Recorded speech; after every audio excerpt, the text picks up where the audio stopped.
जय श्री कृष्ण। शुक्लांबरधरं विष्णुं शशिवर्णं चतुर्भुजं प्रसन्नवदनं ध्यायेत् सर्वविघ्नोपशान्तये। कृष्णाय वासुदेवाय देवकीनन्दनाय च నందగోపకుమారాయ గోవిందాయ నమో నమః। ఆ జగద్గురువైన శ్రీకృష్ణ పరమాత్మకి ప్రణామాలు చేస్తూ ఆ మహాకవి శ్రీ బొమ్మెన పోతనామాత్య ప్రణీత శ్రీ మహాభాగవతం చదువుతున్నాం। తృతీయ స్కంధంలో ఉన్నాం। మైత్రేయ మహర్షి విదురునకు భాగవత గాథలను వినిపిస్తున్నారు। కర్దమ ముని స్వయంభవ మన యొక్క కుమార్తె దేవహూతిని వివాహం చేసుకున్నారు। వివాహం చేసుకుని 9 మంది కుమార్తెలను ఒక కుమారుణ్ణి దేవహూతికి ప్రసాదించి ఆయన సన్యసించారు। దేవహూతికి పుట్టిన కుమారుడు కపిలుడు శ్రీ మహావిష్ణువు అవతారం। కుమార్తెలందరికీ వివాహం చేసి కర్దముడు సన్యసించి తపస్సునకే వెళ్ళిపోయారు। దేవహూతి ఒక్కతే అయిపోయి కుమారుడైన కపిలాచార్యుడు ఆ మహావిష్ణువే కపిలుడిగా అవతరించాడని దేవహూతికి కూడా తెలుసు। ఆయనతో మాట్లాడుతోంది।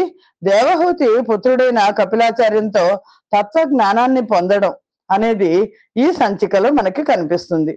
అసయింద్రియ ఘర్షణమున వసుమతి నిర్విణ్ణ నగుతూ వనరెడి నాకి యసదృశ మోహ తమోవిని రసనం భనగాత్మ ఏ వెరపొన్ ఘటించున్। ఆవిడ ఈ కపిలుడు అక్కడ తపస్సు చేసుకుంటున్నాడు ఆ బిందు సరోవరం చెంతన। ఆ కపిల మహర్షి దగ్గరికి వెళ్ళింది ఆవిడ। వెళ్ళి తన కుమారుడి దగ్గరికి వెళ్ళి, ఓ పాపరహితుడా, నిరంతరం ఇంద్రియ ఘర్షణ వల్ల నేను బాధపడుతున్నాను। నాకు ఈ మోహాంధకారంలో నుండి బయటపడే ఉపాయం దేని వల్ల లభిస్తుంది అని అనగా, కమ్ముకొని వస్తున్న నల్లని మేఘాల కారు చీకట్లతో కూరుకుపోయిన ఈ ప్రపంచానికి నువ్వొక్కడివే నేత్రమై మహాకాంతితో సూర్యుల్లాగా ప్రకాశిస్తూ ఉంటావు। పటు ఘన నీరంధ్ర తమ పటల పరివృత జగత్ ప్రపంచమునకు నెక్కటి లోచనమై మహితోత్కట రుచి వెలుగుదువు భాను కైవడిననగా అని, భూరి మదీయ మోహతమముం బెడబాప సమర్థులన్యు లెవ్వారలు నీవ కాక నిరవద్య నిరంజన నిర్వికార సంసార లతాల విత్ర బుధ సత్తమ సర్వ శరణ్య ధర్మ విస్తారక సర్వలోక శుభదాయక నిత్య విభూతి నాయక। ఆవిడ కుమారుణ్ణి అడుగుతోంది, ఓ నిరవద్య, ఓ నిరంజన, ఓ నిర్వికార, ఓ బుధ సత్తమ, సర్వశరణ్య, ధర్మ విస్తారక, సర్వలోక శుభదాయక, నిత్య విభూతి నాయక, సంసార బంధాలు అనే లతలను కోసే కొడవలివి నువ్వు। నన్ను చుట్టుముట్టిన ఈ మోహం నుండి నన్ను రక్షించడానికి నువ్వు కాక అన్యులు ఇంకెవరున్నారయ్యా। ఆవిడ దేవహూతి భర్తను వివాహం చేసుకున్నాక 9 మంది పిల్లలు పుట్టారు, కుమారుడు జన్మించాడు, భర్త తపస్సుకు వెళ్ళిపోయారు, కుమార్తెలు వెళ్ళిపోయారు। ఇక పుట్టిన కుమారుడు కపిలుడు మొదట యోగావతారంగా పుట్టారు ఆయన। దాంతో ఏంటంటే ఆవిడకి కోరికలు ఏమీ తీరట్లేదు, సంసార లంపటం తీరట్లేదు, అది ఎలా పోగొట్టుకోవాలి అని కుమారుణ్ణి అడుగుతోంది ఆవిడ।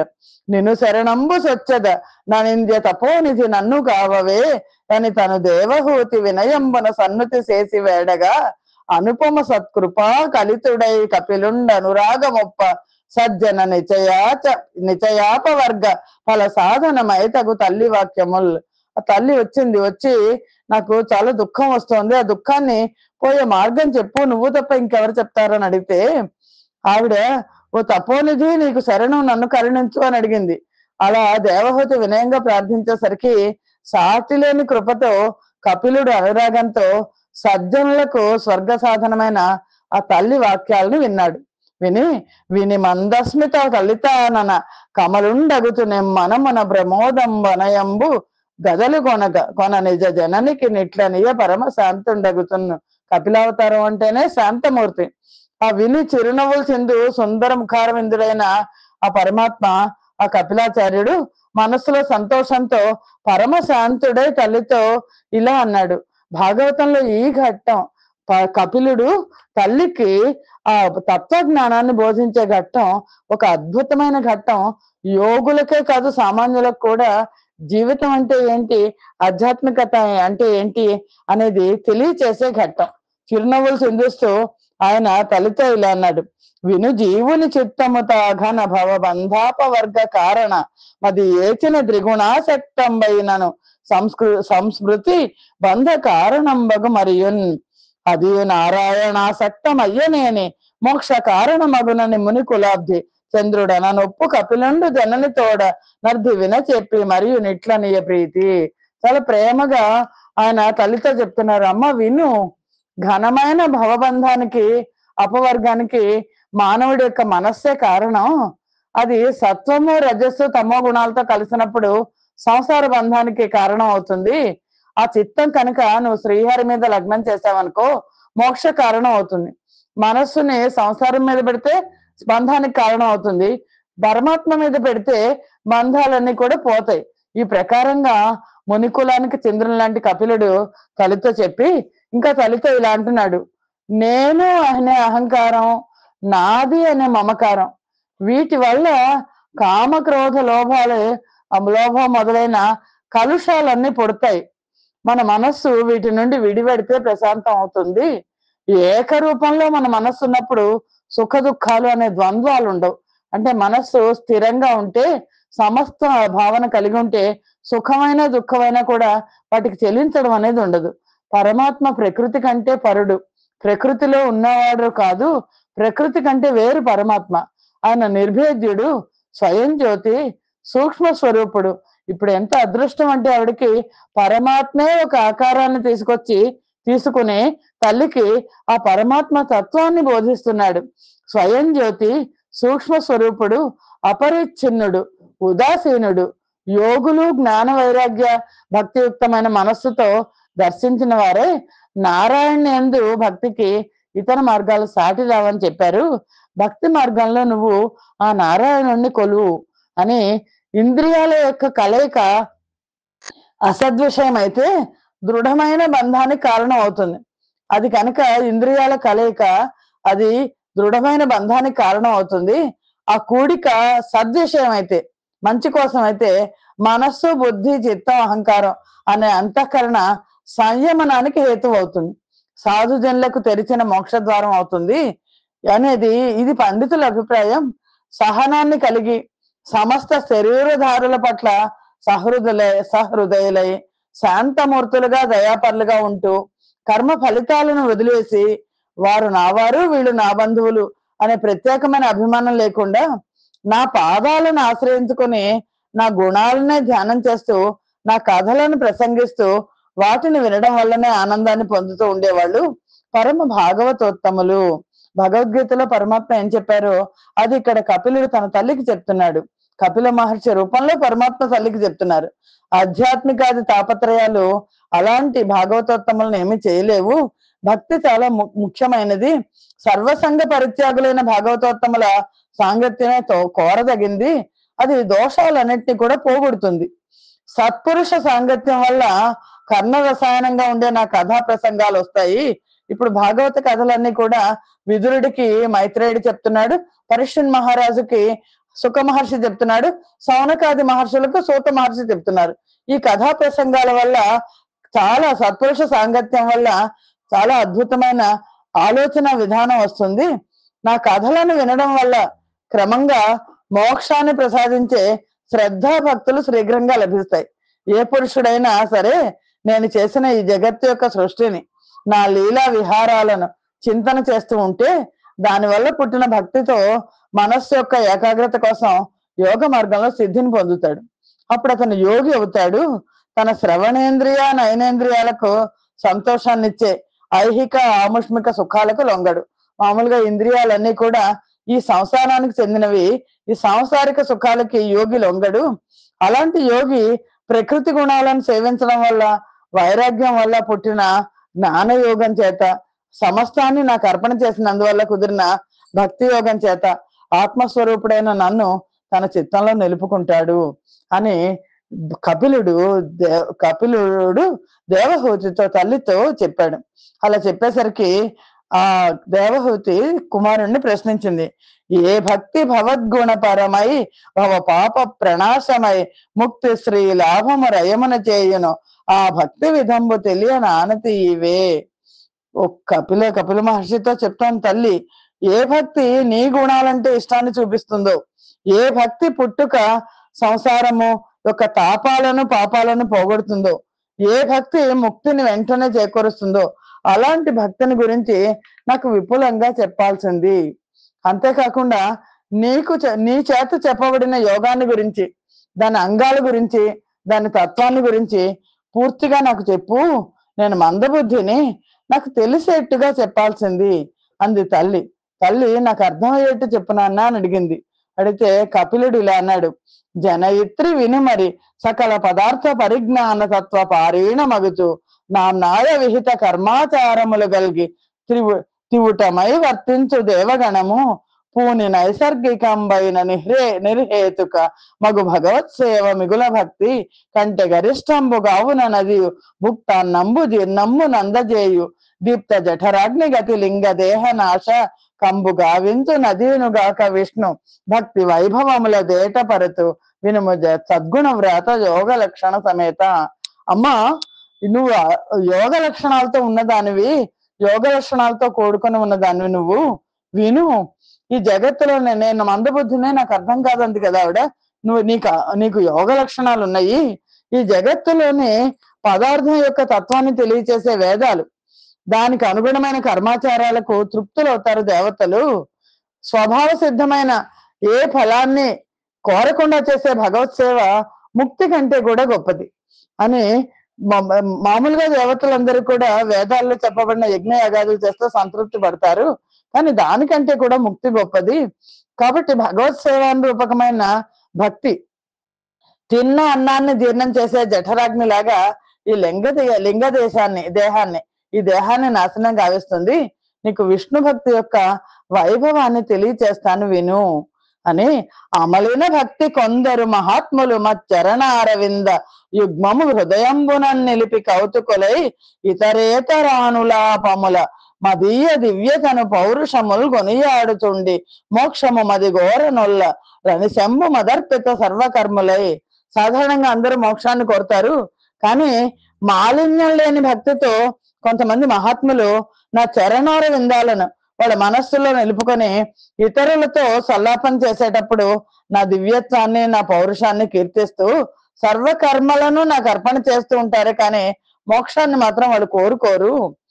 పరికింప కొందరు భాగవతోత్తముల్ ఘనతకెక్కిన పురాతనములైన చారు ప్రసన్న వక్త్రారుణలోచన ములుగలిగి వరదాన కలితములుగా ధనరు మద్దివ్యావతార వైభవములు మది నొప్పదమయోగ మహిమ చేసి అనుభవించుచు తదీయాలాపములు సన్నుతించుచు దివుటద దివ్య వలస దవయవోదార సుందర నవ విలాస మందహాస మనోహర మధుర వచన రచన చే నపహృత మనః ప్రాణులగుతూ నెలమెనుందురుని శ్రేయ స్వేచ్ఛ లేక. కొంతమంది భాగవతోత్తములు ఎలా ఉంటారంటే గొప్పవైన నా అవతార విశేషాలను, నా పురాణాలను ఎప్పుడూ స్మరిస్తూ ఉంటారు. ప్రసన్నమైన అందమైన ముఖము, అరుణకాంతులు చిమ్మే కళ్ళు, భక్తులకు అనేక వరాలనిచ్చే నా అవతార వైభవాలను, నేను మానవ దేహాన్ని తీసుకున్నప్పటి అవతార వైభవాలని అదే సాకార రూపాన్ని యోగ వైభవంతో అనుభవిస్తుంటారు. నా నిండైన మాటలను స్మరిస్తుంటారు. అవయవ సౌభాగ్యాన్ని, సుందరమైన మందహాసాన్ని, మనోహరము మధురమైన వాక్కులను మన్నం చేసుకుంటూ మనఃప్రాణాలు పరవశిస్తూ మోక్షాపేక్ష లేకుండా ఉంటారు. కనకన్ వారలు వెండి మోక్ష నిరపేక్ష స్వాంతులయ్యుండి తా మణిమాధ్యష్ట విభూతి సేవితము నిత్యానంద సంధాయియున్ గణనాతీతమున ప్రమేయము సమగ్ర శ్రీకమున్ సర్వలక్షణ సంయుక్త వికుంఠలోక పదవింగై కొందురత్యున్నతిన్. అలా మోక్షాపేక్ష లేకుండా ఉండి వాళ్ళు అణిమాది అష్ట విభూతులతో కూడింది, ఎప్పుడూ ఆనందాన్ని ఇచ్చేది, గణించడానికి లెక్క పెట్టడానికి శక్యం కానిది, లెక్కించడానికి వీలు కానిది, సంపత్తునిచ్చేది, సకల శుభ లక్షణాలతో కూడింది అయిన వైకుంఠ లోకానికి వస్తారు, నా లోకానికి వస్తారు అని తన రుదుర పుణ్యాత్ములు జనయిత్రి మదీయ కాల చక్రగ్రసనం బును నొందక నిత్యంబగు నన్ను బొమ్మ సుఖ వృత్తి నుందు రది ఎట్లన్నన్. తల్లి అలాగా నన్నే భక్తితో భజించే వాళ్ళందరూ కూడా ఆ పుణ్యాత్ములు నా కాలచక్రానికి లొంగక శాశ్వతమైన సుఖాలను పొందుతూ ఉంటారు. సమతన్ స్నేహము చే సుతత్వమును విశ్వాసంబు చేతన్ సఖిత్వము జాలన్ హితవృత్తి చేతను సుహృత్వంబున్ సుమంత్రోపదేశము చేతన్ నిజ దేశకుండనగ నిత్యల్ పూజ్యుడవు నిష్ట దైవమునై వారికి కాలచక్ర భయముల్ వారింపుదుంగావునన్. నేను వాళ్ళు ఎప్పుడైతే నన్ను అలా కొలుస్తారో వాళ్ళు శాశ్వతమైన శిఖరాలు పొందుతారు. నా భక్తి వల్ల వైకుంఠంలోనికి నా లోకానికి వస్తారు. నేను వాళ్ళని రక్షిస్తుంటాను. ఎలాగంటే స్నేహంతో నేను పుత్రుల్లాగా ఉంటాను, నమ్మకంతో స్నేహితుడిలాగా ఉంటాను, ఎదుటి వాళ్ళకి ఎల్లప్పుడూ హితాన్ని చేయడం కోసం ఆత్మీయుడిలాగా ఉంటాను, మంత్రోపదేశం చేసే గురువులాగా ఉంటాను, నిత్యము ప్రార్థింపదగిన దైవాన్ని ఇష్ట దైవాన్ని నా కాలచక్ర భయం లేకుండా నేను వాళ్ళని రక్షిస్తూ ఉంటాను. కాలచక్రానికి వాళ్ళు భయపడాల్సిన అవసరం లేదు, జనన మరణాలకు వాళ్ళు భయపడాల్సిన అవసరం లేదు అని ఇంకా ఆ కపిలాచార్యుడు తల్లితో ఇలా అంటున్నారు. వినుమదిగాక ఈ భువి దివిం బలమారు చరించు నాత్మ ధన పశు పుత్ర మిత్ర వనితాతతిపై దగులంబు మాని నన్ననగుని విశ్వతోముకున నన్యగతిన్ భజించనేని వాణిని ఘన మృత్యు రూప భవనీరధినే ధరింప చేయుదున్. అదే జనన మరణాల కాలం గురించి వాళ్ళు భయపడాల్సిన అవసరం లేదు.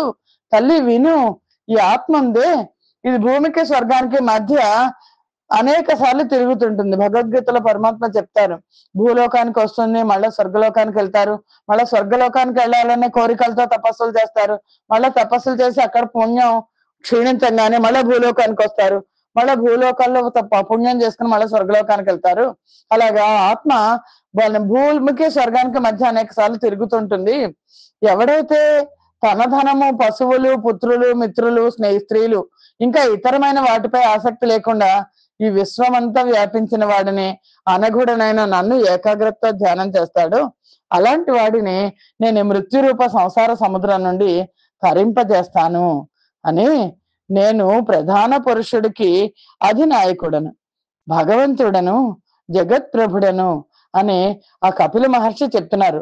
రూఢి ప్రధాన పురుష నాయకుండను భగవంతుడను జగత్ప్రభుండనైన నాకంటే అన్యులా గైకొని తగిలిన ఆత్మలో భవభయం బంధునప్పుడు గావున నా యాజ్ఞ గడవంగ నోడుట చేసి వాయువు వీచు సిఖి వెలుంగు నినుడు జపించు దానింద్రుండు వర్షించు భయమంది మృత్యువు పరువు వెట్టు గాన విజ్ఞాన వైరాగ్య కలితమైన భక్తి యోగంబునంజేసి పరమ పదము కొరకున యోగి వరులు మచ్చరణ భజను లగుచు చెరింపుదురు నిర్భయాత్మలగుతూ. నువ్వు తెలుసుకో నా గురించి, నేను ప్రధాన పురుషునికి అధినాయకుడిని. ఎవరే ప్రధాన పురుషుడు? బ్రహ్మదేవుడు, సృష్టించేసిన వాడు. అతనికి కూడా నేను అధినాయకుడిని, భగవంతుడిని, జగత్ ప్రభువును. నాకంటే అన్యులను చేపట్టిన వాళ్ళు చావు పుట్టుకల సంసార చక్రంలో పడతారు. నా ఆజ్ఞను దాటలేక వాయువు వీస్తుంది. అగ్ని నా ఆజ్ఞను అనుసరించే ప్రజ్వరిల్లుతుంది. సూర్యుడు ప్రకాశిస్తాడు, పాకశాసనుడు వర్షిస్తాడు. మృత్యువు భయంతో పరుగు పెడుతుంది. అందువల్ల విజ్ఞానము, వైరాగ్యము ఈ రెండితో కూడిన భక్తి యోగం చేత లభించే పరమపదం కోసం ఆ యోగి శ్రేష్ఠులు నిర్భయాత్మలై నా పాద పద్మాలను సేవిస్తూ ఉంటారు. గురు భక్తిని చిత్తము మత్పరమై విలసిల్లునంత పర్యంతము సత్పురుషులకిహ లోకంబున దిరతర మోక్షోదయంబు చేకూరుచుండున్. అంతులేని భక్తితో ఎంతవరకు సత్పురుషులు వారి మనస్సును నా యందు నిలుపుతారో అంత పర్యంతం వారికి ఈ లోకంలోనే మోక్షం కలుగుతుంది అని ఈ ప్రకారంగా ఆ కపిల మహర్షి తన తల్లికి హరిభక్తికి సంబంధించిన యోగ విషయాలన్నీ వినిపించి ఎంతో హర్షంతో మళ్ళీ ఇలా అంటున్నారు. ఇప్పటిదాకా నేను నీకు భక్తి యోగం చెప్పాను, ఇంకా తత్వ లక్షణాల గురించి చెప్తాను, వేరువేరుగా చెప్తాను, ఇవన్నీ తెలుసుకో. ఈ తత్వ గుణాలను ఎరిగిన మానవులు ప్రకృతి బంధాల నుంచి విముక్తులవుతారు. హృదయ గ్రంథి వీడి ఆత్మను దర్శించడానికి అవసరమైన ఆ జ్ఞానం కైవల్య ప్రాప్తికి కారణం అవుతుంది. అందుకని జ్ఞాన మార్గం ఆ దానిని నేను నీకు చెప్తాను. ముందు ఆత్మస్వరూపాన్ని గురించి విను అని చెప్తున్నారు. పరమాత్మ అనాది, పురుష శబ్దవాచ్యుడు, త్రిగుణాలు అంటే సత్వరజ స్తమో గుణాలు లేనివాడు, ప్రకృతి గుణాల కంటే వేరైన వాడు, ప్రత్యక్ష స్వరూపుడు, స్వయం ప్రకాశుడు. ఆ పరమాత్మ గుణత్రయాత్మకము, వ్యక్తం కానిది, భగవంతునితో సంబంధం కలది ఆయన ప్రకృతిలో లీలగా ప్రవేశించాడు. సాంఖ్య యోగాన్ని గురించి చెప్తున్నారు పరమాత్మ ఇప్పుడు తల్లికి. అని అప్పుడు ఆ ప్రకృతి త్రిగుణాత్మకమైంది, సాకారమైన ప్రజాసర్గాన్ని సృష్టించడం మొదలుపెట్టింది. దానికి పురుషుడు మోహాన్ని పొందడు. విజ్ఞానం మరుగున పడి గుణత్రయాత్మకమైన ప్రకృతిని ఆశ్రయించాడు పురుషుడు.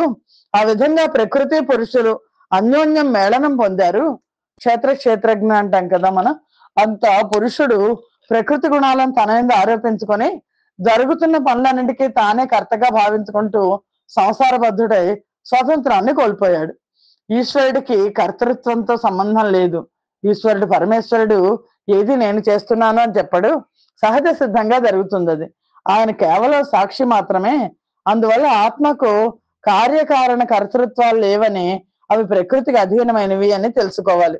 సుఖ దుఃఖాలు అనుభవించడం ప్రకృతి కంటే భిన్నమైన పురుషుడివి అని చెప్తే విని దేవహూతి కపిల మహర్షితో ఇలా అంది: ఓ పురుషోత్తమ, ప్రకృతి పురుషులు అస్తిత్వం కలది ప్రకృతి, అస్తిత్వం లేనిది పురుషుడు. ఈ ప్రపంచానికి కారణమైన వాళ్ళు కదా, వాళ్ళ లక్షణాలు సదసత్ వివేకపూర్వకంగా నాకు చెప్పు అని పలికింది. అని త్రిగుణాత్మకము, అవ్యక్తము, నిత్యము, సదసదాత్మకము, ప్రధానము అనేవి ప్రకృతి విశేషాలు. ఈ విశేషాలతో కూడి ఉన్నది కాబట్టి ప్రకృతిని విశిష్టమని ప్రాజ్ఞులు పేర్కొన్నారు అని అంటే కర్దముడు కపిల మహర్షి చెప్పడం మొదలెట్టాడు. తల్లి ప్రకృతి 24 తత్వాలతో కూడి ఉంటుంది. ఎలా అంటే ప్రకృతి అంటే ఏంటి? తల్లి దేవహూతి అడిగింది, ప్రకృతి అంటే ఏంటి, పురుషుడు అంటే ఏంటి, నాకు రెండు విడివిడిగా చెప్పు అని అనంటే కపిల మహర్షి తల్లికి చెప్తున్నారు. తల్లి ప్రకృతి 24 తత్వాలతో కూడి ఉంటుంది. ఎలాగంటే నేల, నీరు, నిప్పు, గాలి, నింగి ఈ 5 కూడా పంచమహాభూతాలు. గంధము, రసము, రూపము, స్పర్శ, శబ్దం ఈ 5 వాటి గుణాలు అంటే పంచ తన్మాత్రలు. చర్మము, నాలుక, కన్ను, ముక్కు, చెవి ఇవి పంచ జ్ఞానేంద్రియాలు. వాక్కు, చేతులు, కాళ్ళు, మలావయవం, మూత్రావయవం ఈ 5 పంచ కర్మేంద్రియాలు. మనస్సు, బుద్ధి, చిత్తము, అహంకారము ఈ 4 అంతఃకరణ చతుష్టయం. ఇవన్నీ కలిసి 24 తత్వాలతో కూడిన సగుణ బ్రహ్మ సంస్థానం అనే పేరుతో ఒప్పుతూ ఉంటుంది. ఆ పైన కాలము 25వ తత్వం. దాని గురించి చెప్తాను విను. పురుషుడు అనే శబ్దంతో ఎవరిని ఉద్దేశించి మాట్లాడుతున్నామో ఆ పురుషుడే పరమాత్మ, ఈశ్వరుడని కాలం అని అంటాము. నేను అనే అహంకారంలో పడి ప్రకృతితో సంబంధం పెట్టుకున్న జీవుడు భయము మొదలైన వాటిని అనుభవిస్తాడు. ప్రకృతి గుణాలన్నిట్లోనూ నిర్విశేషుడై ఉన్న ఆ భగవంతుని చేష్టా విశేషాలు దేని వల్ల ఉత్పన్నం అవుతాయో అదే కాలం అని చెప్పబడుతుంది. పరమాత్మ కాల పురుషుడు. అది జీవరాశుల్లో అంతర్గతంగా ఉన్నప్పుడు పురుషుడు అని, బహిర్గతంగా ఉంటే కాలము అని అంటాము. ఆత్మ మాయ కారణంగా ప్రకృతి తత్వాల్లో లీనమైన జీవుని వల్ల క్షుభితమైన ఈ జగత్తుకు కారణమైన ప్రకృతి యందు పరమాత్మ తన వీర్యాన్ని ప్రవేశపెడితే ఆ ప్రకృతి హిరణ్మయమైన మహత్తత్వాన్ని పుట్టించింది. ఆ పైన సకల ప్రపంచానికి బీజమైన వాడు, లయ విక్షేప శూన్యుడు అయిన ఈశ్వరుడు తన సూక్ష్మ రూపంతో ఆత్మగతమైన మహదాది ప్రపంచాన్ని వెలిగిస్తూ తన తేజస్సు చేత తనను నిద్రింపచేసే తమస్సును హరించాడు అని కపిల మహర్షి ఇంకా ఇలా అంటున్నారు. దివ్యమగు వాసుదేవ దివ్యూహ చతుష్టయంబు త్రిజగములందున్ దేవ్యంబని చెప్పంబడు భవ్య గుణ దాని నెరుగ బలికద నీకు. దివ్యమైన వాసుదేవము, సంకర్షణము, ప్రద్యుమ్నము, అనిరుద్ధము అనే 4 వ్యూహాలు, 4 తత్వాలు 3 లోకాల్లోనూ సేవింపదగినవి. అమ్మ నీకు తెలిసేట్టు చెప్తాను విను. సత్వ ప్రధానమై స్వచ్ఛమై శాంతమై యూర్మి షట్కంబుల నోసరించి సురుచిర షాడ్గుణ్య పరిపూర్ణమై నిత్యమై భక్త జన సేవ్యమై తనర్చి వాళ్ళ నొప్పుచుండు వాసుదేవ వ్యూహ మంత మహత్తత్వమందునోలి రూఢి క్రియాశక్తి రూపంబు గల్గు అహంకారముత్పన్నమయ్యనదియు సర్వి వైకారికంబు తైజసము దామసంబు నా 3 తెరుగునందు దానరు వైకారికము మనస్సునకు నింద్రియములకును గగనముఖ భూతముల కరయ్యా అని చెప్తున్నారు కపిల మహర్షి. తల్లితో చెప్తున్నారు ఈ వాసుదేవ వ్యూహం అంటే వాసుదేవ సంకర్షణ ప్రద్యుమ్న అనిరుద్ధ అనే వ్యూహం ఆకలి దప్పికలు శోకమోహాలు జరామరణాలు అనే 6 ఊర్ముల నుండి విడివడి ఐశ్వర్యము వీర్యము యశస్సు శ్రీ జ్ఞానము వైరాగ్యము అనే 6 గుణాలతో పరిపూర్ణమై సత్వ ప్రధానమై స్వచ్ఛమై శాంతమై నిత్యమై భక్తజన సేవ్యమై ఒప్పుతూ ఉంటుంది. సత్వగుణం మహత్తత్వం నుండి క్రియాశక్తి రూపమైన అహంకారం పుట్టింది. అది 3 రకాలుగా ఉంటుంది. వైకారికం, తైజసం, తామసం. వైకారిక అహంకారం అనేది మనస్సుకు 5 ఇంద్రియాలకు ఆకాశాది పంచభూతాల పుట్టుకకు స్థానమై దేవతా రూపంలో ఉంటుంది. తైజస అహంకారం బుద్ధి రూపంలోనూ ప్రాణ రూపంలోనూ ఉంటుంది. తామస అహంకారం ఇంద్రియాలతో కూడి ప్రయోజన మాత్రమే ఉంటుంది అని వైకారికమైన సాత్విక అహంకారాన్ని అధిష్ఠించి సంకర్షణ వ్యూహం ఉంటుంది. 1000 పడగలతో ప్రకాశించే అనంతుడైన సంకర్షణ పురుషుడు ఘనుడు మహానుభావుడు. ఆయన పంచభూతాలతో పంచేంద్రియాలతో మనస్సుతో నిండి ఉంటాడు.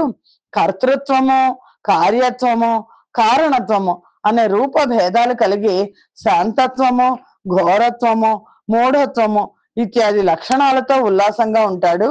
ఈ మేటి వ్యూహమే 2వదైన సంకర్షణ వ్యూహం. దాని నుండే మనస్తత్వం అనేది పుట్టింది అని ఇవన్నీ కూడా ఆ యోగ రహస్యాలు అని ఆ యోగ రహస్యాలని కపిల మహర్షి తల్లికి తెలియజేస్తున్నారు. ఆ మనస్తత్వానికి చింతన చాలా సహజమైనది. సామాన్య చింతనం విశేష చింతనం అనే చింతన 2 రకాలుగా ఉంటుంది. వీటికే సంకల్పం వికల్పం అని పేరు. ఈ 2 కూడా కోరికల ద్వారా కామ సంభవాలు. ఇదే ప్రద్యుమ్న వ్యూహం అని చెప్పబడుతోంది. ఇంకా అనిరుద్ధ వ్యూహం గురించి చెప్తాను విను. ఇంద్రియాలకు అధీశ్వరమై యోగేంద్రులకు సేవ్యమై శరత్కాల మందలి నల్ల కలువలాగా వెలుగొందుతూ ఉంటుంది అనిరుద్ధ వ్యూహం. కపిల మహర్షి తల్లి దేవహూతితో ఈ తత్వబోధ గురించి తెలియజేస్తున్నారు. ఆయన ఎలా సృష్టిలో ఆ పరమాత్మ తత్వం ఎలా ఉన్నది అన్న చెప్తున్నారు. తైజస అహంకారం, ఈ తైజస అహంకారం వల్ల బుద్ధి తత్వం పుట్టింది. ద్రవ్యాన్ని ప్రకాశింపచేసే జ్ఞానం, ఇంద్రియానుగ్రహం, సంశయం, మిథ్యా జ్ఞానం, ఇంద్రియ నిశ్చయం, స్మృతి ఇవన్నీ కూడా బుద్ధి తత్వ లక్షణాలు. ఈ తైజస అహంకారం వల్ల 5 జ్ఞానేంద్రియాలు 5 కర్మేంద్రియాలు క్రియాజ్ఞాన సాధనాలు ఏర్పడ్డాయి. ఈ అహంకారం వల్ల ప్రాణానికి క్రియాశక్తి బుద్ధికి జ్ఞానశక్తి కలిగి ఈ 2 శక్తులు కర్మేంద్రియ జ్ఞానేంద్రియాలను పని చేయిస్తాయి. ఆ తైజస అహంకారం తర్వాత భగవద్భక్తి ప్రేరితమైన తామస అహంకారం. అది శబ్ద తన్మాత్రం నుంచి పుట్టింది. దీని నుంచి ఆకాశం ఏర్పడింది. ఆకాశం వల్ల శ్రోత్రేంద్రియం పుట్టింది. చెవి శ్రోత్రం శబ్దాన్ని గ్రహిస్తుంది. అదే శబ్దం అర్థానికి ఆశ్రయమై ఆ శబ్దాన్ని వినేవాడికి జ్ఞానం కలగడానికి కారణభూతం అవుతోంది. ఆ శబ్ద తన్మాత్రం వల్ల ఆకాశం ఏర్పడి ఆకాశం సకల జీవులకు లోపల వెలుపల అవకాశం ఇవ్వడమే కాకుండా ఆత్మ ప్రాణానికి ఇంద్రియాలకు ఆశ్రయమే ఉంటుంది. కాలగతితో వికారాన్ని పొందే శబ్ద తన్మాత్ర లక్షణమైన ఆకాశం వల్ల స్పర్శను, స్పర్శ వల్ల వాయువు, ఆ వాయువు వల్ల స్పర్శను గ్రహింపగల చర్మము పుట్టి స్పర్శ జ్ఞానాన్ని కలిగించింది. మృదువుగా ఉండడం, కఠినంగా ఉండడం, చల్లగా ఉండడం, వేడిగా ఉండడం ఇలాంటివన్నీ కూడా ఈ స్పర్శ జ్ఞానానికి లక్షణాలు. అని వాయువు, వాయువుకు కదలడం, కదిలించడం, వేరు చేయడం, కలపడం, ద్రవ్య నేతృత్వం, శబ్ద నేతృత్వం అనే లక్షణాలు ఉన్నాయి. ద్రవ్యాలను ఆఘ్రాణింప చేయడం ద్రవ్య నేతృత్వం అంటే నీటి రూపంలో వాటిని ఆఘ్రాణించడం. శబ్దాన్ని వినిపింప చేయడం శబ్ద నేతృత్వం. భగవత్ ప్రేరణతో వాయువు వలన రూపము, దాని వల్ల తేజస్సు పుట్టాయి. నేత్రేంద్రియం వల్ల గ్రహింపదగినది రూపం. కంటితో చూసిన రూపానికి వృత్తులు 5 ఉంటాయి. అంటే ఉపలంబకత్వం అంటే అనుభవం కలగడం, ద్రవ్యాకార సమత్వం ద్రవ్యం యొక్క ఆకారాన్ని ఉన్నట్టుగా చూపడం, ద్రవ్యోపసర్జనం ద్రవ్యం అప్రధానం అనడం, ద్రవ్య పరిణామ ప్రతీతి ద్రవ్యం యొక్క మార్పు తెలియడం, ఇవన్నీ కూడా మనకి గురువుల ద్వారా కొంత అర్థం అవుతుంది. దేవహూతి కాబట్టి ఆవిడకి అర్థం అవుతోంది. కపిల మహర్షి చెప్తున్నారు. ఇక తేజస్సు కూడా సాధారణ ధర్మాలు అంటే పంచభూతాలు పంచ తన్నేంద్రియాలు ఎలా ఏ ఏ పనులు చేస్తాయి అని చెప్తున్నారు. ఇక తేజస్సు కూడా సాధారణ ధర్మాలు ద్యోతం, పచనం, పిపాస, ఆకలి, చలి. ద్యోతానికి ప్రకాశం, పచనానికి బియ్యము, పిపాసకు పానం, ఆకలికి ఆహారం, చలికి శోషణం. ఇవన్నీ కూడా వృత్తులు. దైవ ప్రేరితమైన మార్పు చెందిన తేజస్సు వల్ల రస తన్మాత్రం పుట్టింది. రస తన్మాత్రం వల్ల జలం పుట్టింది. జలం వచ్చేసరికి జిహ్వ అంటే రసాయనేంద్రియం, రవిగ్రహం, నాలుక పుట్టింది. ఆ రసం ఒక్కటే అయినా భూత వికారం వల్ల వగరు, చేదు, కారం, పులుపు, తీపి, ఉప్పు అనే రుచులుగా మారి అనేక విధాలుగా అయింది. ఇంకా జలవృత్తులు తీసుకుంటే తనలో చేరిన ద్రవ్యాల మార్పులను బట్టి ఆర్ద్రం కావడం, ముద్ద కట్టడం, తృప్తినివ్వడం, జీవనం, అందులో మాలిన్యాన్ని నివారించడం, మృదువుగా ఉంచడం, తాపాన్ని నివారించడం, నూతిలో నీరు పైకి ఎగవేయడం, ఇలా అనేక రకాలుగా ఉంటుంది. ఈ రస తన్మాత్ర వల్ల దైవ ప్రేరణతో మార్పు చెందిన జలం నుండి గంధ తన్మాత్రం పుట్టింది. దానివల్ల భూమి పుట్టింది. ముక్కు వాసనను గ్రహించేది అయింది. ఈ వాసన ఒక్కటే అయినా అనేక వ్యంజనాలతో కలిసిన కారణంగా ఇంగువతో కూడిన మిశ్రగంధం అని, నిల్వ ఉన్న పెరుగు, జంతు మాంసం అని, వేరే వేరే మొదలైన వాటితో కలిసి దుర్గంధం అని, కర్పూరంతో కలిసి సుగంధం అని, తామర పువ్వులు మొదలైన వాటితో కలిసి శాంతగంధం అని, వెల్లుల్లి ఇత్యాది వాటితో కలిసినప్పుడు ఉగ్రగంధం అని, అలాగా పాచిపోయిన చిత్రాన్నం వంటి వాటితో కలిసినప్పుడు ఆమ్లగంధం అని, అనేక రకాల పేర్లతో అందులో కలిసిన పదార్థాల స్థితిగతులను బట్టి ఎన్నో విధాలుగా ఉంటుంది. ఇంకా భూమిని తీసుకుంటే భూమికి సంబంధించిన సాధారణ ధర్మాలు అవి ప్రతిమల రూపాన్ని, వాటి ఆకారాలను నిలుపుకోవడం, జలం మొదలైన వాటితో అవసరం లేకుండా స్వతంత్రంగా నిలబడగలగడం, జలాదులకు తాను ఆధారమే ఉండడం, ఆకాశం, వాయువు, తేజస్సు, జలం వీటిని విభజించడం, సకల ప్రాణులకు స్త్రీ పురుష భేదాలతో దేహంగా ఉండడం అనేవి పృథ్వీ తత్వం, పృథ్వీ వృత్తులని. ఇంకా కపిల మహర్షి ఇలా చెప్తున్నారు. అమ్మా, పంచభూతాలకు సాధారణ ధర్మాలు విన్నావు, పంచభూతాల ధర్మాలు చెప్పారు ఆయన. ఇంకా అసాధారణ ధర్మాలు విను. ఆకాశానికి అసాధారణ గుణం శబ్దం, దీన్ని చెవి గ్రహిస్తుంది. వాయువుకి అసాధారణ గుణం స్పర్శ, దీన్ని చర్మం గ్రహిస్తుంది. తేజస్సుకు అసాధారణ గుణం రూపం, దీన్ని కన్ను గ్రహిస్తుంది. జలానికి అసాధారణ గుణం రసం, దీన్ని నాలుక గ్రహిస్తుంది. పృథ్వీకి అసాధారణ గుణం గంధం, దీన్ని ముక్కు గ్రహిస్తుంది. ఆకాశం మొదలైన వాటన్నిటితో సంబంధం ఉన్నందువల్ల భూమికి శబ్ద, స్పర్శ, రూప, రస, గంధాలు అసాధారణ గుణాలు అయ్యాయి. మహత్వ, అహంకారం, పంచతన్మాత్రలు, ఈ 7 తత్వాలు అంటే ఒకటి పంచతన్మాత్రలు, అహంకారం, మహత్తత్వం. 7 తత్వాలు పరస్పరం కలుసుకొని కూడా భోగానుభవానికి పాత్రుడైన పురుషుణ్ణి కల్పించడానికి అసమర్థమయ్యాయి. అప్పుడు ఈ తన్మాత్రల్ని సృష్టించినప్పటికీ కూడా సృష్టి కార్యక్రమం ముందుకెళ్ళలేదు. ఆ సమయంలో కాలస్వరూపుడు, అంతంలేని అస్తిత్వం కలవాడు, జగత్తుకు కారణమైన వాడు అంటే తన గురించి తను చెప్పుకుంటున్నాడు. సత్వ రజ స్తమో గుణాలకు అతీతుడు, అన్ని నియమించేవాడు, నిరంజనుడు అగు సర్వేశ్వరుడు అందులో ప్రవేశించాడు ఈ తత్వాల్లో. అప్పుడు ఒకదాంతో ఒకటి కలిసిన ఈ మహదాదుల వల్ల చైతన్యం లేని ఒక అండం పుట్టింది. ఇది మైత్రేయుడు విదురుడికి ఇంతకు ముందు ఒకసారి చెప్పాడు.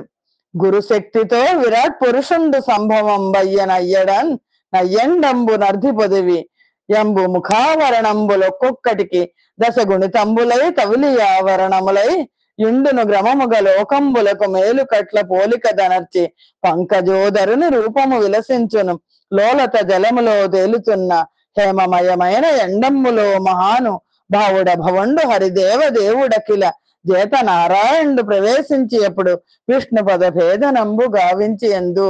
సృష్టి ఎలా జరిగిందో ఒకసారి మైత్రేయుడు బ్రహ్మదేవుడు నారదుడికి చెప్పాడు, మైత్రేయుడు విదురుడికి చెప్పాడు. ఇప్పుడు కపిల మహర్షి తల్లి దేవహూతికి చెప్తున్నాడు.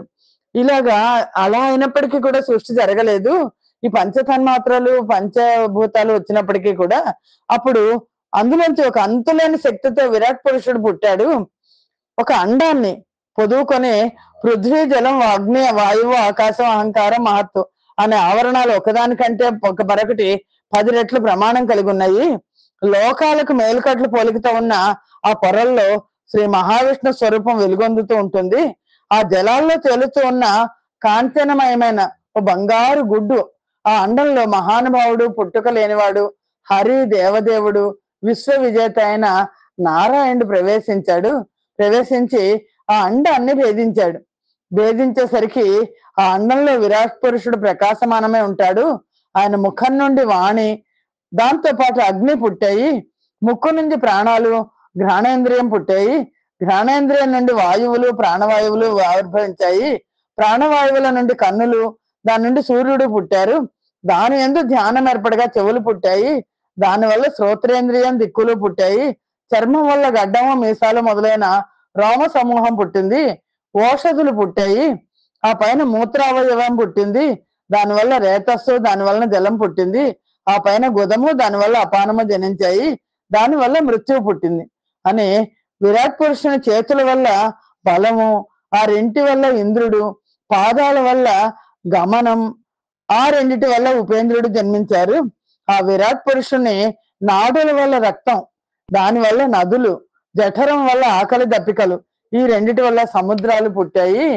ఓ తల్లి విను, హృదయము వలనను మనమున దుహినకరుడు బుద్ధియు చిత్తంబును బ్రహ్మయు క్షేత్రంగుండును కలిగిరి విరాజు డుంబూరు శతన్. విరాట్ పురుషుని హృదయం వల్ల మనస్సు పుట్టింది. మనస్సు వల్ల చంద్రుడు పుట్టాడు. బుద్ధి పుట్టింది. చిత్తం వల్ల బ్రహ్మ క్షేత్రజ్ఞుడు కలిగారు. ఇలా ఆ అండం నుంచి సృష్టికి కారణమైన ఆ పురుషుడు జన్మించాడు అని. ఆ తర్వాత ఆ విరాట్ పురుషంలో ఉదయించిన ఆకాశం అంటే ఒక నిరాకార స్థితి నుంచి ఆకారం ఎలా వచ్చింది అన్నది ఈ సృష్టి క్రమంలో చెప్తున్నారు కపిల మహర్షి. ఆ తర్వాత విరాట్ పురుషంలో ఉదయించిన ఆకాశం మొదలైన పంచభూతాలు, శబ్దము, స్పర్శ ఇత్యాది భూత తన్మాత్రలు, వాక్కు మొదలైన ఇంద్రియాలు, వాటి అధిదేవతలు వేరువేరుగా ఉండిపోయాయి. అవన్నీ కూడా వాటిలో అవి కలవకపోవడం వల్ల సమిష్టి రూపుడైన క్షేత్రజ్ఞుణ్ణి, జీవుణ్ణి ప్రవర్తింప చేయలేక క్రమంగా ఆ స్థానాల్లో ఉండిపోయాయి. అగ్ని, వాక్కు అనే ఇంద్రియంతో ముఖాన్ని పొంది ప్రవర్తించినప్పటికీ విరాట్ పురుషుని కార్యమైన శరీరాలు పుట్టడం అనే కార్యం నెరవేరలేదు. అలాగే నాసికలో వాయువు ఘ్రాణేంద్రియంతో కూడి వర్తించిన జీవోత్పత్తి జరగలేదు. ఆదిత్యుడు చక్షురేంద్రియంతో కూడి నేత్రాలలో వర్తించిన వృధా అయింది. అలాగే చెవుల్లో దిక్కులు శ్రోత్రేంద్రియంతో కూడినా కూడా విరాట్ పురుషుని కార్యాన్ని సాధించలేకపోయాయి. స్వగేంద్రియంతో రోమాల్లో ఓషధులు వర్తించి విఫలమయ్యాయి. పురుషాంగం రేతస్సును వృద్ధి పొంది కూడా సృష్టి కార్యాన్ని నిర్వర్తించలేకపోయింది. గుదం మృత్యువుతో కూడి అపానేంద్రియాన్ని చేరి నిరర్ధకమైంది. విష్ణు దేవతాకములైన పాదాలు గతితో కూడి బలహీనాలైనాయి. ఇంద్రదైవతములైన చేతులు బలాన్ని పొంది కూడా శక్తిహీనాలైనాయి. నదీ దేవతాకములైన నాడులు రక్తంతో కూడిన నిరర్ధకమయ్యాయి. కడుపు సముద్రాలతో కూడి ఆకలి దప్పికలను పొందిన వ్యర్థమైంది. హృదయం మనస్సుతో చంద్రుని పొంది కూడా ఊరికే ఉంది. బుద్ధి బ్రహ్మాది దేవత హృదయాన్ని పొందిన చిత్తం అభిమానంతో రుద్రం చెందిన ప్రయోజనం కనిపించలేదు. ఆ సమయంలో చైతన్యవంతుడైన ఆ పరమాత్మ క్షేత్రజ్ఞుడు హృదయాన్ని అధిష్టంగా చేసుకుని చిత్తంలో ప్రవేశించాడు. అప్పుడు విరాట్ పురుషుడు నీళ్లపై తేలుతున్న బ్రహ్మాండాన్ని పొంది సృష్టి కార్యోన్ముఖుడయ్యాడు. నిద్రిస్తున్న పురుషుని ప్రాణాలు తమ బలంచే కదల్లేని రీతిగా అజ్ఞాదులు తమకు అధిష్టానభూతాలైన ఇంద్రియాలతో దేవాది శరీరాలు పొందిన శక్తిహీనమైనవి. క్షేత్రజ్ఞుడు ఒక్కసారి ప్రవేశించేసరికి ఒక్కసారి మెలకు వచ్చినట్టు కదలడం ప్రారంభించాయి. అటువంటి విరాట్ పురుషుణ్ణి అనవతర భక్తితో విరక్తులై ఆత్మలయందు వివేకం గల మహాత్ములు ఎప్పుడూ చింతన చేస్తూ ఉంటారు. ప్రకృతి పురుష వివేకం చేత మోక్షము, ప్రకృతి సంబంధమైన సంసారం కలుగుతుందని చెప్పి కపిల మహర్షి దేవహూతితో ఇంకా ఇలా అంటున్నారు. అమ్మ విను, సత్వరజ స్తమో గుణాలతో నిండిన ప్రకృతి వల్ల ఏర్పడినటువంటి శరీరాన్ని పొందినప్పటికీ పురుషుడు ప్రాకృతములైన సుఖ దుఃఖ మోహాలకు అనురక్తుడు కాకుండా వికార విహీనుడై త్రిగుణాలకు అతీతంగా ఉంటాడు. అప్పుడు నిర్మలమైన జలాల్లో ప్రతిబింబించిన ఆ దినకరుణ్ణి ఆ జలం అంటని విధంగా త్రిగుణాలు పురుషుణ్ణి అంటుకోవు. అలా కాకుండా జీవుడు ప్రాకృతిక గుణాలలో తగులుకొని అహంకారం వల్ల మూఢుడై అన్నిటికీ నేనే కర్తనని ప్రవర్తిస్తే ప్రకృతి దోషాలు పొందుతాడు. జీవాత్మకి పరమాత్మకి తేడా చెప్పారు. పరమాత్మ త్రిగుణాల యొక్క మాయలో చిక్కుకోడు, జీవాత్మ త్రిగుణాల యొక్క మాయలో చిక్కుకుంటాడు అని ఈ విధంగా దోషాలు పొంది సుర నర పశు పక్షి వృక్షాది నానావిధ రూపాలను పొందుతూ కర్మ వాసనల చేత సంసార బంధంలో చిక్కుకుంటాడు జీవుడు. తల్లి విను, సుర తిర్యన్ మనుజ స్థావర రూపము లగుతు కర్మ వాసన చేతం బరపైన మిశ్రయోనుల దిరమగ జనించి సంస్కృతిన్ గైకొని తాన్ పూని చరించుచు విషయ ధ్యానమున చేసి స్వప్నిక అర్థాగమ సంధానము రీతిన సత్పథ మానసుడగుచున్ భ్రమించు మతిలోలుండై అని జీవుడు ఏమవుతాడంటే దోషములు పొంది సుర నర పశు పక్షి వృక్షాది నానావిధ రూపాలను పొందుతూ కర్మ వాసనల చేత సంసార బంధంలో చిక్కుకుంటాడు. అలా చిక్కుబడి సంచరిస్తూ విషయ సుఖాలను స్మరిస్తూ స్వప్నంలో ఐశ్వర్యం కలిగినట్టు అందులో మునిగి తేలుతూ చంచలమైన బుద్ధితో భ్రమిస్తూ ఉంటాడు. కానీ మోక్షార్థి అయిన వాడు అలా ఉండడు. పూని మోక్షార్థి ఎగువాడు దీని తీవ్ర భక్తి యోగంబు చేత విరక్తి పొంది మనము వశముగ చేసి యమనియమాది యోగ మార్గక్రియాభ్యాస యుక్తి చేసి. కనుక మోక్షార్థి అయినవాడు తీవ్రమైన భక్తి యోగం చేత విరక్తి పొంది యమ నియమాది యోగ క్రియలను అభ్యసించి మనస్సును వశం చేసుకోవాలి.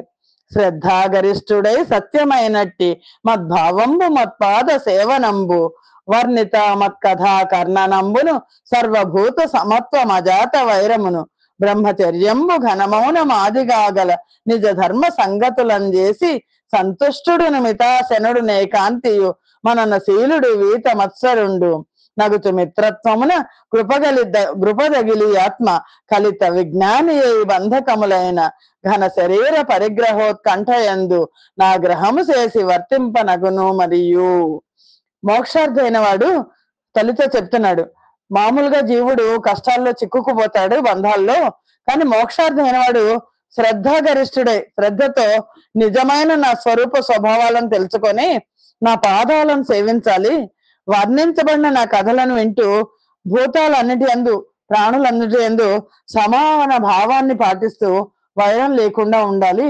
నద్వేష్టి అంటారు కదా, నద్వేష్టి నా కాంక్షతి అని బ్రహ్మచర్యం మౌనం మొదలైన ధర్మాలను పాటిస్తూ సంతుష్టుడుగా ఉండాలి, మితంగా భుజిస్తూ ఏకాంతంగా ఉండాలి, మననశీలుడుగా ఉండాలి, మాత్సర్యాన్ని వదిలేయాలి, మైత్రి కరుణ వీటిని పూర్తిగా వశం చేసుకొని ఆత్మజ్ఞాని కావాలి, శరీరం మీద బంధువుల మీద మమకారాన్ని తగ్గించుకోవాలి అని కపిల మహర్షి దేవహూతి తల్లితో ఇంకా తన తత్వబోధని కొనసాగిస్తున్నారు. ఇక్కడ మనం ఆపుచేద్దాం. స్వస్తి ప్రజాభ్య పరిపాలయంతాం న్యాయేన మార్గేణ మహిమహేషాః గోబ్రాహ్మణేభ్య శుభమస్తు నిత్యం లోకా సమస్తా సుఖినో భవంతు. సర్వం శ్రీకృష్ణార్పణమస్తు. యదక్షర పదభ్రష్టం మాత్రాహీనంతు యద్భవేత్ తత్సర్వం క్షమ్యతాం దేవ. నారాయణ నమోస్తుతే. శ్రీమన్నారాయణ నమోస్తుతే. జయ శ్రీకృష్ణ.